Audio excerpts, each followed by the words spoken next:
Welcome to my YouTube channel. My name is Priscilla Kumah, registered nurse, and I am grateful to have you here with me today. Stay tuned as I go through this story with you. Today we're talking about big change. Yes, big change since I came to the United States. It's been a different journey altogether. It's a different environment and there are a lot of things to relearn and readjust to. So the very big change I experienced was how my name was being pronounced. I have pronounced it Priscilla for so many years, but when I got here I realized Americans say Priscilla. So welcome to my YouTube channel, Priscilla Kumah. No more Priscilla, but Priscilla Kumah. Yes, so I had to readjust to a new name pronunciation all over again. And it has come to stay. I don't even introduce myself as Priscilla anymore. I just say my name is Priscilla because I've responded to Priscilla over time and it's here to stay. Another big change is the weather. Yes, the weather where I live is very harsh. I have all the 4 seasons. I live in New York, upstate New York. So I have spring, summer, fall, winter. I have all the 4 seasons. And when it's snowing, it is really bad. This is how it looks when it's snowing where I live. 12 inches, 16 inches, -10, -20, and it's very harsh. So you need to dress appropriately for the weather. As the seasons change, you need to adjust. You need to wear the right jackets, warmers, cover your nose, cover your ears, because when a cold air enters you, it's like having a sore throat. Your throat bends right away. So the weather was difficult to get used to. I still haven't gotten used to it. Even those who were born here haven't gotten used to it. So I'm not sure I'm going to get used to it, but I'm going to adjust to an extent to it.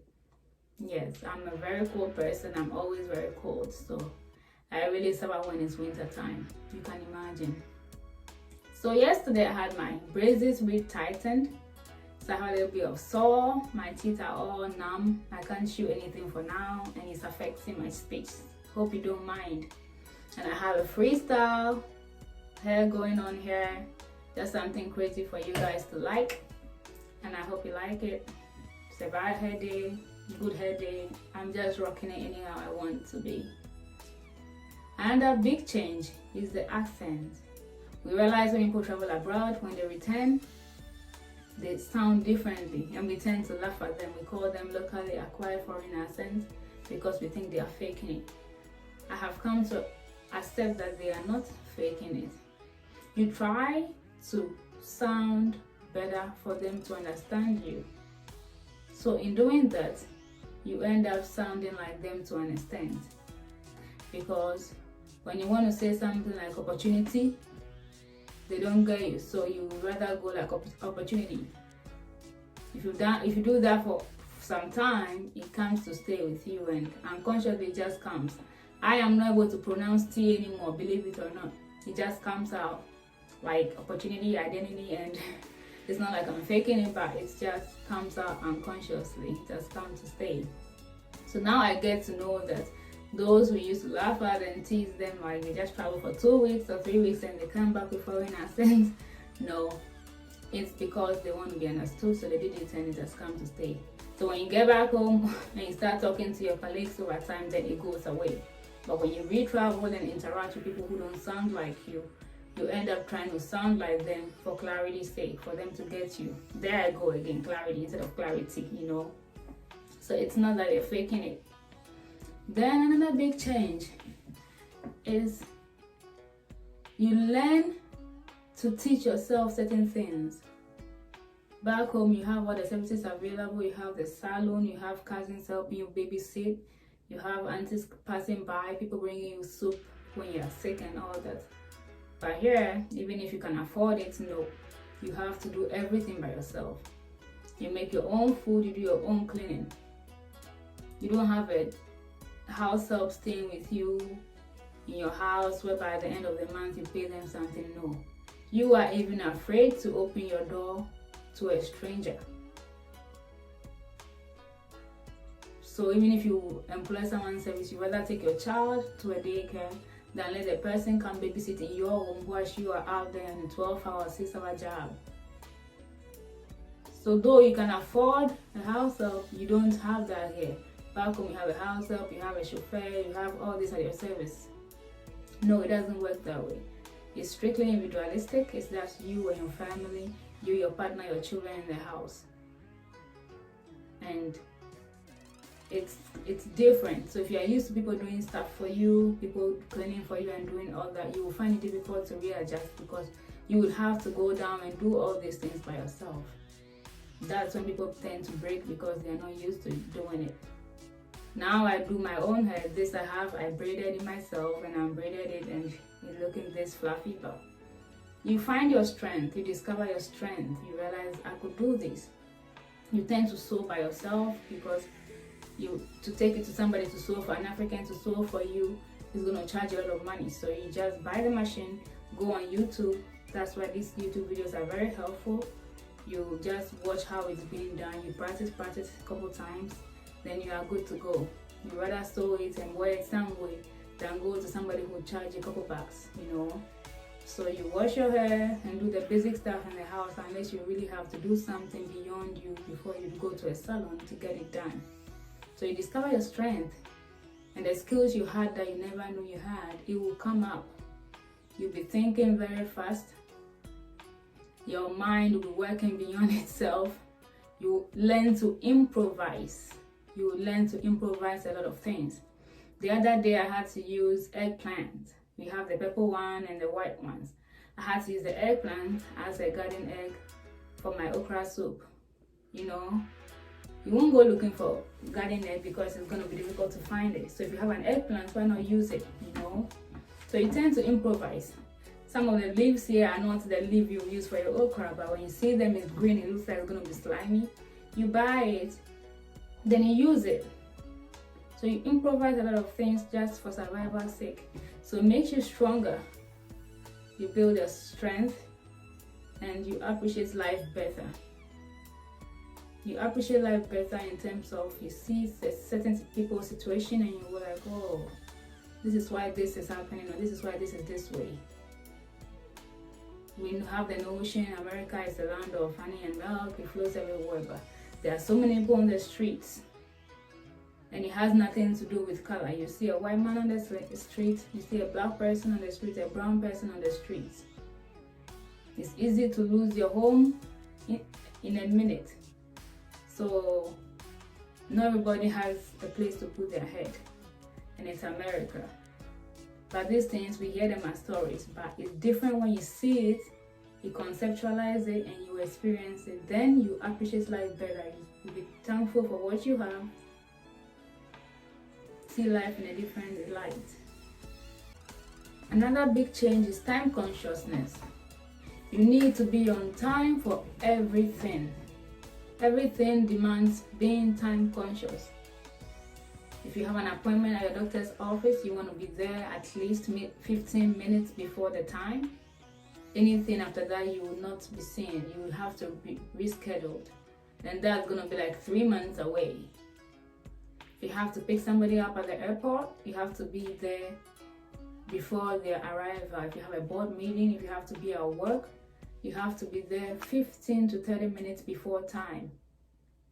So if the appointment is at 7, you don't leave your house at 6 when you know it's going to take you 45 minutes to drive there.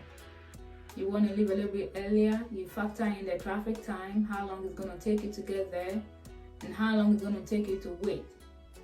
If it's a doctor's office, you have some paperwork to fill, so you factor in the filling of the paperwork and everything. You'll be in line for a minute before they call you, before you fill the paperwork and wait. So if you arrive at 7, by the time you get down with all that, it's 7:15 or something, and nobody's gonna attend to you. Time is money, as they say. We used to hear that saying, but it's very real here. You're paid by the hour at your job, so every hour counts. It is not just a saying. It's very realistic here. You're paid by the time, you're paid by the hour. So if you're late, you are $1 short. That's one of their favorite sayings. You're late, you're $1 short. So you want to be on time so that you get your money. If you're working 12 hours, you want to be there and get at least that 12 point something minutes payment. You don't want to show up late. And lateness is not tolerated. You do it 2-3 times, you're out, because there are so many people in line who want that job. So if you are showing up late and it becomes a habit with no genuine reason, you're not gonna last there. You're gonna be kicked out, They'll write you up and kick you out. So time consciousness is very, very important. Time is everything. What we call the African time. You tell somebody 3 o'clock, they show up at 7 p.m. No. You don't want to do that here. Nobody will take you serious. Nobody will do business with you. Nobody will hire you. Nobody will love to work with you. Nobody would like to attend your parties. If you tell them the party is at 6 and they come to your house at 8 and you're still not there, nobody's going to come for your event. So time is money, and it's a real saying, and it's very real as well. Driving here is very different. You might know how to drive, you might have been driving for 20-30 years back home, wherever you're coming from, but when you get here, you need to practice, learn how to drive again, follow the new driving rules here, then take the road test, pass the road test, and start driving. So elsewhere, you would be practicing, get perfect, then go take the road test. But here, before you even practice, you need the document to practice. You need a learner's permit, you need a note, a little paper you have with you before you be a learner and be practicing. You don't just get into any car and jump onto the road and start practicing. You are a hazard to yourself and to the other road users. So you would want to register with the DMV, Driver Motor Vehicle Department. You get a learner's permit. Then, with a professional driver who has a driving license, sitting by you in the car before you learn. You don't jump into a car and start teaching yourself. You need to be by somebody who has a driving license. The person will be with you while you're driving, so that if something happens, the person can correct you and the person can speak for you. But if you do that by your own, you jump into a car and get onto the road with no learner's permit, with no driver by you, you'll get a ticket anyway. Be prosecuted. And the road signs are very different. Sometimes when the traffic light is red, you still have to make a turn on red. Sometimes you don't have to make a turn on red. Sometimes you have to make a turn on red at certain times. So you have to read. Sometimes 10 to 2 p.m. you can turn on red. Anything after 3 or before 10, you can't turn on red.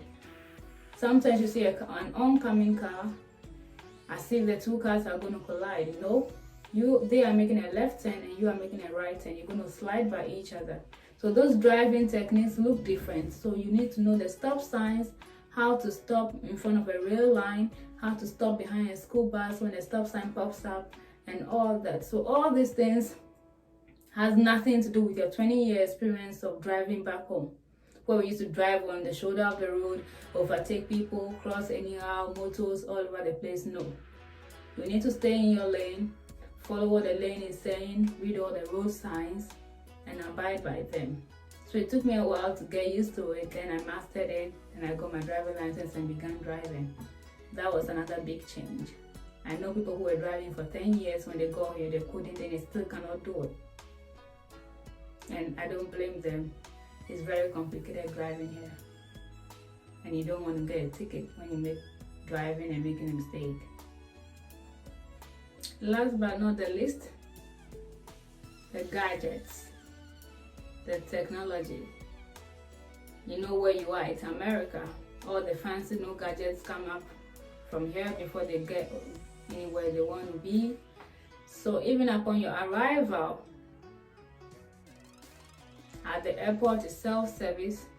You and your passport and the computer in front of you, you have to follow instructions. It's either talking to you or the writings are coming up on the screen. Then you'll be following the voice prompt to whatever it's saying.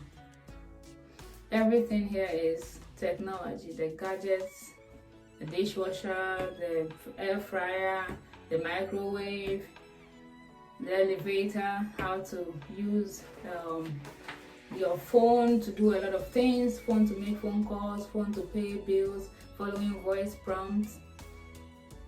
You call an office, you don't get to speak to a human being directly.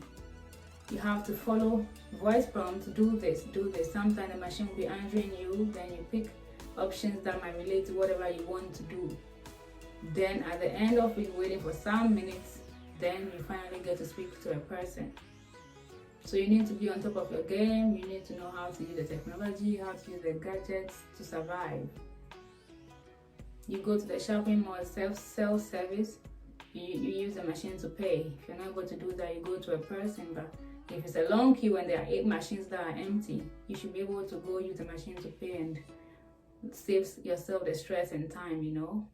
So the gadgets takes time to get used to. How to use the traffic light to cross the road, which buttons to press, the machine is talking to you, don't cross now, cross, don't.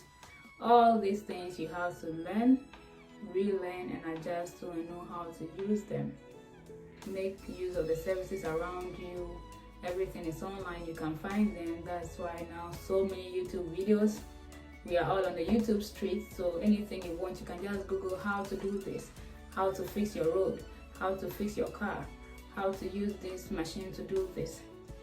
Everything is now technology, so take advantage of the internet you have, the Wi-Fi, you're paying the bill, so you might as well use it.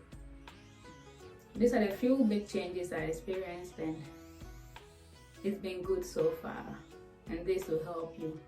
Hit the subscribe button, share my videos, Priscilla Kumah, share on Instagram, Facebook, Twitter, TikTok, WhatsApp. Keep sharing them, and I have more coming for you. And we'll meet again. Thank you.